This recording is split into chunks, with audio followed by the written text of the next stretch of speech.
out there, thank you so much for tuning into this episode of Coda Country Chats. And today we have Jagger Whitaker. How are you today, my man? I'm doing fantastic. Thank you for asking. How are y'all Of doing? course. Well, and I was so excited. Trevor Perkins, shout out to him and Perk and Co. for giving us all the awesome PR stuff for you to let us know more about your new single. So let's talk about it right now. If I Know You dropped on May 10th, tell me a little bit about the inspiration for that song.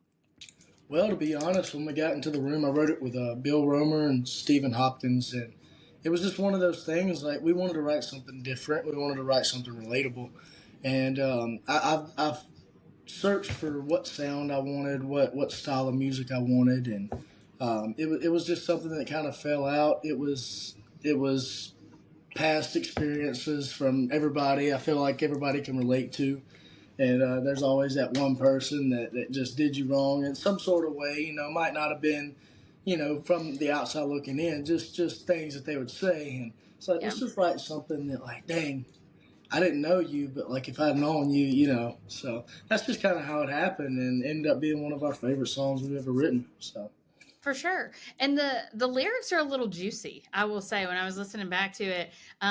Just hearing, like, how she's burning it all down because she's now running around with another guy. And yeah. I mean, it's some pretty juicy stuff to hear that's like, some of that inspiration. Right. Absolutely. So yeah, how exciting. And so what was the recording process like? Like, how long did it take start to finish to get the song out to us? So we made a demo the day that we wrote the song, and then I sent it to my buddy, Tommy, actually. Tommy Gurley, he played guitar on that track. And I was like, look, I know you got a buddy that does more of like pop stuff. I think that's the route I want to go down on this style song, just to see if I can master that mainstream sound that everybody's doing right now. Yeah. And I sent it to my buddy Tommy. He said, okay, yeah, I know my buddy Kobe James would love to do it. So I got in contact with him. We talked through it. He started building the track right away. And I showed up. I showed up to the studio, recorded the vocals. I mean, this is the fastest song I've ever recorded. I'm not going to lie to you. It was just like, wow. We went through it. We went through each different part, 3 or 4 times, and then it was done. I let him work his magic, and it's what it is today. Yeah, that's cool to hear, because I love how, like, the conception of a song kind of like transforms into this awesome, like you said, kind of pop stuff, pop style, right? Yeah, record that you have out now. So very, very cool. I'm gonna go and just like dive into a little bit of your music that you have released, because I wanted to talk about the single before that too, Beer Talks, and a small little connection that I'm going to bring up. One of the writers on that song is a friend of mine. He's a Georgia boy, Ethan Payne. Yeah, absolutely. So yeah, tell me how y'all got connected, and tell me about the write on that song too. So I have a buddy named Nolan Gray. He was also a writer on that song. Yeah. And he brought Ethan in on a write that we had. And it just it was one of those things. Let's write a fun song. And we got to talking about a bunch of different things, and how we tend to figure out what to say to the person you're looking at when you drink beer. So let's write a song about how beer talks to you. And that I've always heard. Yeah, I've always heard that quote that, like, drunk words are sober thoughts. You know what I mean? Yeah. Yes. That's exactly what I was thinking. That's kind of the route we went down. For sure. Yeah, for sure. But yeah, Small World. I love hearing about the collaboration that happens between songwriters and people that you like maybe know from a long time ago, or people that you just meet that day and just click and start writing stuff. I think that's very fascinating. Yeah. Well, okay, so I also wanted to touch on a little bit of your background. In doing some research in your bio, I saw that you started music by your love of drums, and that all being brought on by your dad. Absolutely. Tell me a little bit about that and growing up. So I grew up in Meridian, Mississippi. So that's hometown, homegrown, whatever you want to call it. And my dad, he played drums so he got me a little sick growing up, and like he wanted me to Sweet. play along with him. My mom hated it, but she loves music. But I'm sure the constant drumming that didn't have any type of rhythm to it wasn't great. But anyways, yeah. So he worked. He owned a business, so he would go out of town occasionally here and there. Mhm. And on the weekends, most of the time, he would bring back some type of like little, he didn't go out of town every weekend, but when he did, he would bring back some type of little prize. And usually it was either something to do with music or a guitar. So it wasn't, the nicest guitar or anything, but it was, it was some type of guitar. Yeah. And my mom would be like, "You got to stop buying those guitars because he's not going to sit down and learn." They try to do lessons. I didn't have the patience. Very, very all over the place. And anyways, so I tried, or I say I tried. And at the age of 10, he passed. And I guess it was just my motivation to kind of actually pick it up and, try to do something with it. So I started looking up stuff, and I wanted to learn his favorite song, Simple Man, for his upcoming birthday. Awesome. So that was he passed in March, the end of March, and it was July when his birthday was coming up. So I had to figure out how to do it somehow, some way. Yeah. So anyways, fast forward to then, I actually did learn how to play that song. And in the meantime, I started kind of, just writing what I was feeling down on a piece of paper and just see what comes of it. And that's kind of when I started writing. And fast forward, I played worship music. I led worship in church, and then I moved off to college right out of high school to South Alabama. Started playing the bars, which is a terrible switch, but this is how it goes most of the time.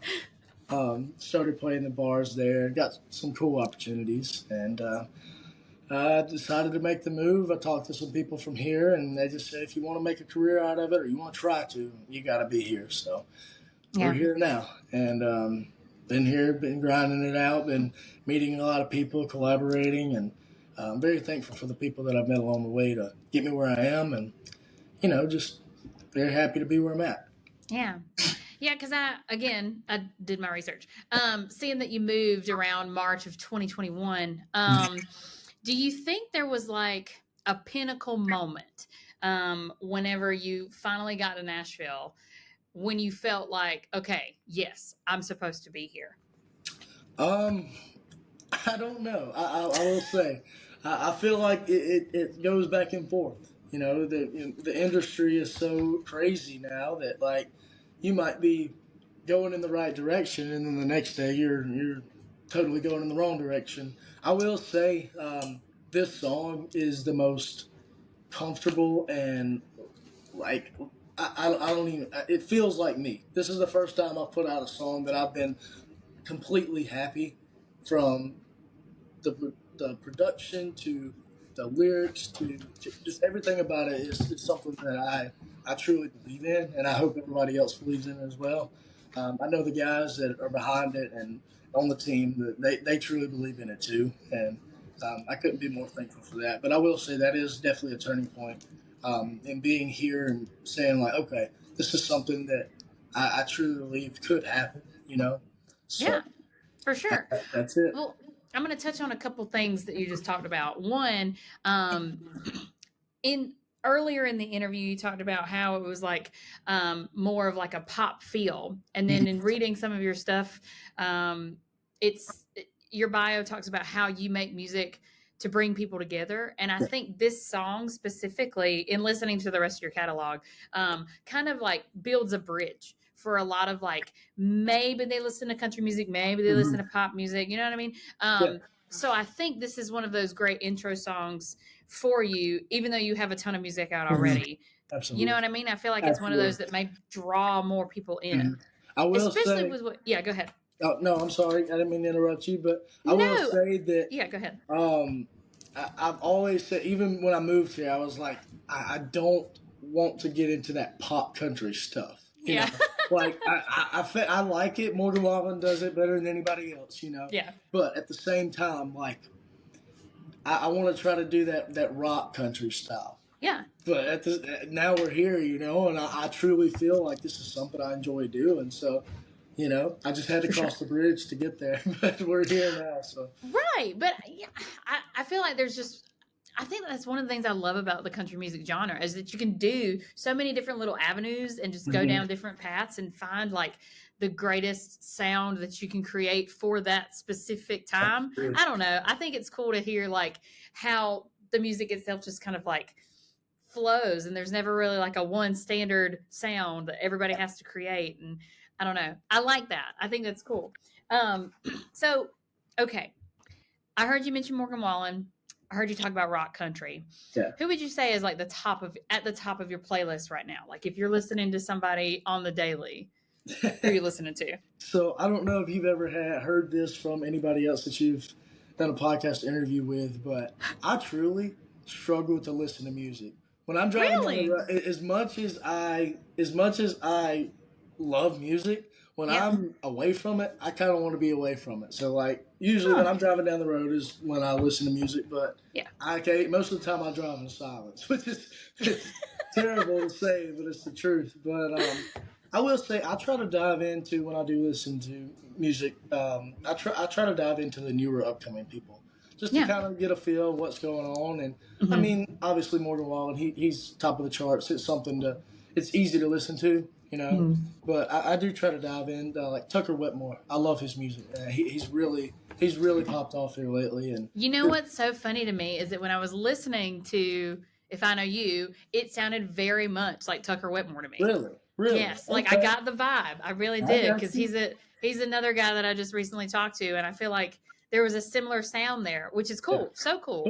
I love the way that I don't know, things are kind of lending themselves to blending in this genre. Absolutely. Cool. There's definitely a road that everybody's kind of going down, but you know, it just depends on I guess who's gonna keep driving it, you know. But I will say I really like his stuff. And like I said earlier, the rock side of things, I'm a big fan of rock. So I when I'm working out or whatever, I'll put a rock playlist on, a little bit of everything, you know, from 70s, 80s, 90s rock all the way up until the American pop style music stuff. Yes. I'm just a little bit of everywhere when it comes to listening to music, but on the country side, I for sure stick to those upcoming artists. Austin Snell's another one I really like. He's got some great music out. He's got a killer voice too. Like you would not expect it, but like hearing some of his acoustic stuff, like it's pretty impressive just to hear him by himself, without all the production sometimes. Yeah, absolutely. Okay, so how do you think, growing up in Mississippi, how do you think your music influences differ from what you listen to now? Do you think they're very different? Do you think they're the same? I'll be honest with you. I don't know if they differ. I've definitely broadened my horizon on that style of stuff. I mean, my dad was a rock guy. I grew up listening to old rock and stuff like that. Yeah. Believe it or not, I really wasn't. We didn't listen to a whole lot of old country. Now that I'm here, I do try to listen to a good bit of old country just to kind of get a feel of what I missed out on. But truly, I don't think much has changed when it comes to what I listen to. I'm definitely not stuck to one genre of music. I don't really think the influences of Mississippi or being here, much has changed really when it comes to what I listen to. And it definitely has changed on how I write. Just being around people and the experiences they've had.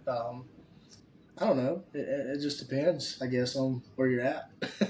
Yeah, for sure. I love hearing about because sometimes I don't know, and like I was just saying with Tucker Whitmore, like sometimes I can hear it, and I like talking about that, like the influence of who you're listening to right this second, like does it make a difference, and how you're writing or what your production sounds like or anything like that. I love hearing those kind of stories though. That really intrigues me.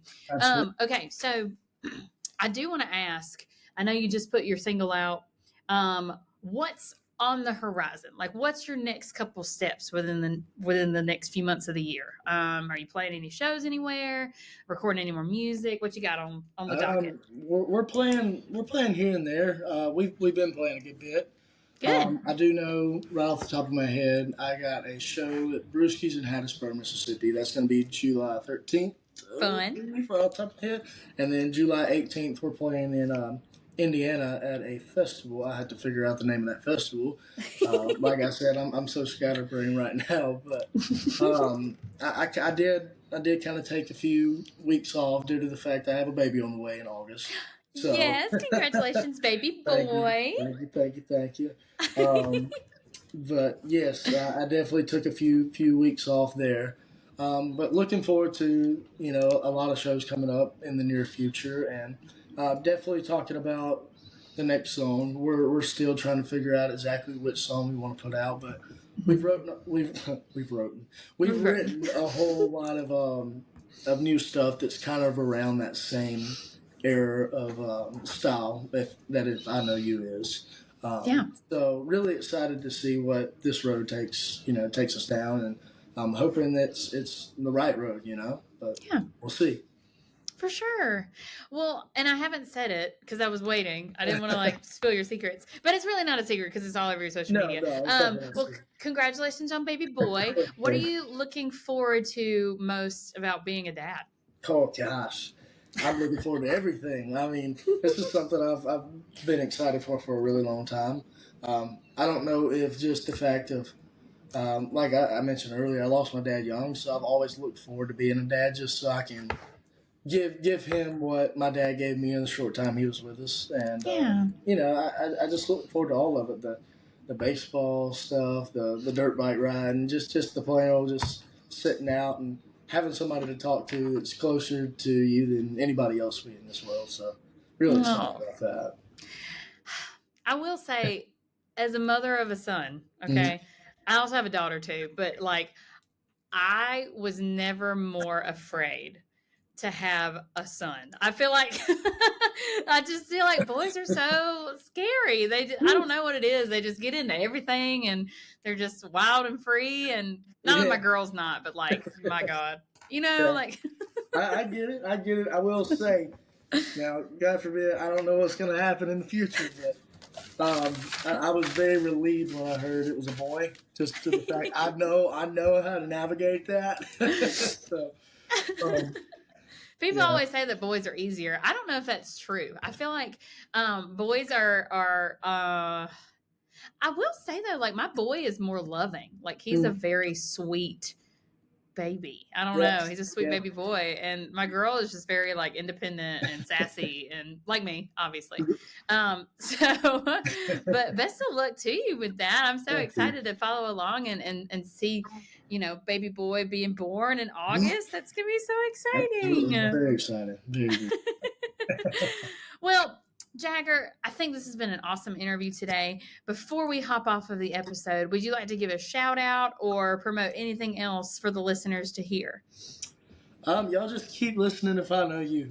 Keep pushing it, keep loving it. I love every single one of y'all that listen to it, and I'm extremely grateful for the people that's been in my corner. Extremely grateful for you that taking your time out of the day to do this. Shout out to Trevor and Perk PR, Carissa, just everybody on the team. Shout out to my mama. Shout out to my lady. Yes. Just very thankful for everybody that's been in my corner along the way. And shout out to the writers and the producer of the song. Wouldn't be what it was if it wasn't for y'all. So that's all I got. That's awesome. Give us your social media information too, so my followers can follow you. Yeah, absolutely. It's Jagger Whitaker Music. That's spelled easy like peasy. Mick. And the next one, you just figured out. I'm sorry. Jagger Whitaker Music. Ladies and gentlemen out there listening to this podcast, make sure you check out Jagger Whitaker and especially his new single that dropped on May 10th, If I Know You. You just heard it here on Coda Country Chats. Y'all have a good day. Thank you so much. All right. Thank you. Y'all have a good one.